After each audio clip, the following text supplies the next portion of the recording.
Hello everyone, इस video में हम एनआरआई की इंटरेस्ट इनकम जो कि इंडिया से उसको अर्न हो रही है उसकी टैक्सेबिलिटी के बारे में बात करेंगे। इसको मैंने टू पार्ट्स में डिवाइड किया है, taxable interest income and non taxable interest income. अगर हम टैक्सेबल इंटरेस्ट इनकम की बात करें, जैसा कि आपको स्क्रीन पे नजर आ रहा है, यहाँ पर हमारे कवर होते हैं एनआरओ अकाउंट का इंटरेस्ट, एनआरओ का फिक्स डिपॉजिट का इंटरेस्ट, पोस्ट ऑफिस की फिक्स डिपॉजिट का इंटरेस्ट, और जो आपके गवर्नमेंट बॉन्ड्स एंड सिक्योरिटीज हैं उसमें से जो गवर्नमेंट सिक्योरिटीज हैं, ट्रेजरी बिल्स एंड एसडीएल का इंटरेस्ट, सेम एज जो आप अपना कैपिटल गेन की एग्जेम्पशन को क्लेम करने के लिए सेक्शन 54 ईसी के बॉन्ड्स परचेज करके इन्वेस्टमेंट करते हैं, उस पे जो इंटरेस्ट आपको अर्न होता है वो भी टैक्सेबल होता है।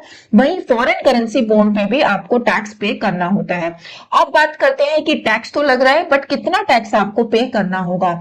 तो इसमें से इन सभी तरीके की इंटरेस्ट इनकम पर आपके फॉरेन करेंसी बॉन्ड को छोड़कर जो आपको टैक्स पे करना है वो है आपकी स्लैब रेट के अकॉर्डिंग। जो स्लैब रेट आपकी उस टाइम पे चल रही होगी उसके अकॉर्डिंग आपको टैक्स पे करना है, plus 4% cess plus surcharge if applicable.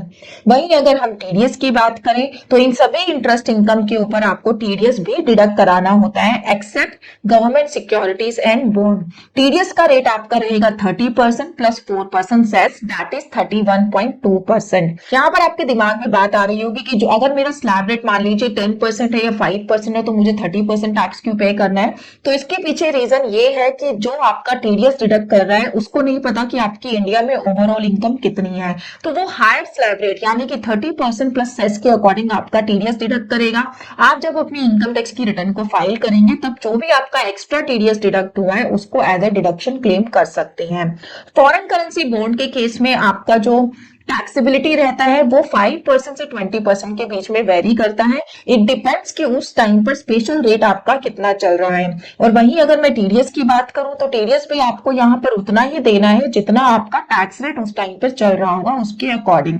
इसके अलावा जो और आपके गवर्नमेंट सिक्योरिटीज और बॉन्ड है उसके ऊपर टीडीएस को डिडक्ट करने की कोई भी लाइबिलिटी नहीं है। अब बात करते हैं आपके एग्जम्प्ट इंटरेस्ट के बारे में। एनआरई अकाउंट में जो आपको इंटरेस्ट की इनकम अर्न हो रही है या फिर FCNR account, foreign currency non resident account पे जो आपको इंटरेस्ट इनकम अर्न हो रही है, पीएसयू टैक्स फ्री बॉन्ड से जो आपको इंटरेस्ट इनकम अर्न हो रही है, या फिर ओल्ड एनआरई बॉन्ड से जो आपको इंटरेस्ट इनकम अर्न हो रही है, इन सभी इंटरेस्ट इनकम पर आपको कोई भी टैक्स पे नहीं करना होता। ये सभी इंटरेस्ट इनकम आपके लिए टैक्स फ्री है, ना तो इसके ऊपर आपका कोई टीडीएस डिडक्ट होगा और ना ही आपको कोई टैक्स पे करना है इस इंटरेस्ट इनकम के ऊपर।